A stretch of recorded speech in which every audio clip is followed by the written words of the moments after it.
ಅಖಿಲ ಭಾರತ ಕಾಂಗ್ರೆಸ್ ಪಾರ್ಟಿಯವರು ಅವರು ಕೂಡ 25 ಗ್ಯಾರಂಟಿಗಳನ್ನು ಘೋಷಣೆ ಮಾಡಿದ್ದಾರೆ. 25 ಗ್ಯಾರಂಟಿಗಳನ್ನು ಘೋಷಣೆ ಮಾಡಿದ್ದಾರೆ. ಅದರಲ್ಲಿ ಬಹಳ ಪ್ರಮುಖವಾಗಿ 5 ಗ್ಯಾರಂಟಿಗಳನ್ನ ಕೂಡಲೇ ಜಾರಿ ಮಾಡ್ತೀವಿ ಅಂತ ಹೇಳಿದ್ದಾರೆ. ಅದಕ್ಕೆ ಆ ಗ್ಯಾರಂಟಿ ಪತ್ರಕ್ಕೆ ಮಲ್ಲಿಕಾರ್ಜುನ ಖರ್ಗೆ ಅವರು, ರಾಹುಲ್ ಗಾಂಧಿ ಅವರು ಇಬ್ಬರು ಕೂಡ ಸೈನ್ ಮಾಡಿದ್ದಾರೆ. ನಮ್ಮ ಮೇಲೆ ವಿಶ್ವಾಸ ಬಂದಿದೆಯಲ್ವಾ? ನಾವು ಕೊಟ್ಟ ಮಾತನ್ನ ನಡ್ಕೊತೀವಿ ಅಂತ ಅಲ್ವಾ? ಅದಕ್ಕೋಸ್ಕರ ಕಾಂಗ್ರೆಸ್ನವರು ಕೂಡ ಈಗ 5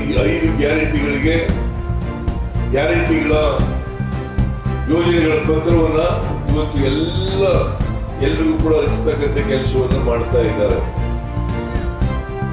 ನಾವು ಈಗೇನು ನಾವು 2,000 ರೂಪಾಯಿನಂತೆ ಮನೆ ಯಜಮಾನಿಗೆ 24,000 ರೂಪಾಯಿ ವರ್ಷಕ್ಕೆ ಕೊಡ್ತಾ ಇದ್ದೀವಿ. ಅವ್ರ ಅಧಿಕಾರಕ್ಕೆ ಬಂದ್ರೆ 1 ವರ್ಷಕ್ಕೆ 1 ಲಕ್ಷ ರೂಪಾಯಿಯನ್ನ ಕೊಡ್ತಾರೆ. ವರ್ಷಕ್ಕೆ 1 ಲಕ್ಷ. ನಮ್ದು ಸೇರಿಸಿದ್ರೆ ಎಷ್ಟಾಯ್ತು? 1,24,000 ರೂಪಾಯಿ. 1,24,000 ರೂಪಾಯಿ. ಬೇಗ ಬೇಡ? 1,20,000 ರೂಪಾಯಿ ಸಿಗ್ತದೆ ಕಾಂಗ್ರೆಸ್ ಸರ್ಕಾರಕ್ಕೆ ಬಂದ್ರೆ. ಅದ್ರ ಜೊತೆಗೆ ಯುವಕರಿಗೆ, ನಿರುದ್ಯೋಗಿ ಯುವಕರಿಗೆ ವರ್ಷಕ್ಕೆ 1 ಲಕ್ಷ ರೂಪಾಯಿ ಕೊಡ್ತೀವಿ. ಅಪ್ರೆಂಟಿಸ್ಶಿಪ್ ಕೊಡ್ತಕ್ಕಂಥ ಕೆಲಸವನ್ನು ಮಾಡ್ತಾರೆ. ಜೊತೆಗೆ ರೈತರ ಸಾಲ ಸಂಪೂರ್ಣವಾಗಿ ಮನ್ನಾ ಮಾಡ್ತೇವೆ.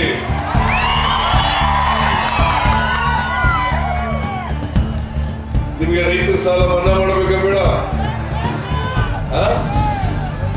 ರೈತರ ಸಾಲ ಸಂಪೂರ್ಣ ಮನ್ನಾ ಮಾಡ್ತೀವಿ.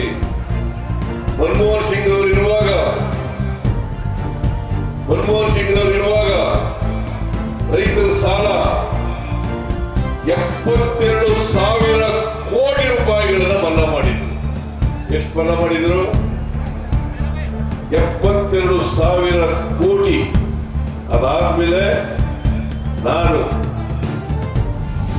ಮುಖ್ಯಮಂತ್ರಿ ಆಗಿರುವಾಗ 50,000 ರೂಪಾಯಿವರೆಗೆ ಸೊಸೈಟಿನಲ್ಲಿ ತಗೊಂಡಿರ್ತಕ್ಕಂಥ ಸಾಲ 50,000 ರೂಪಾಯಿವರೆಗೆ 27,20,000 ರೈತರಿಗೆ 8,165 ಕೋಟಿ ಸಾಲ ಮನ್ನಾ ಮಾಡಿದೆ.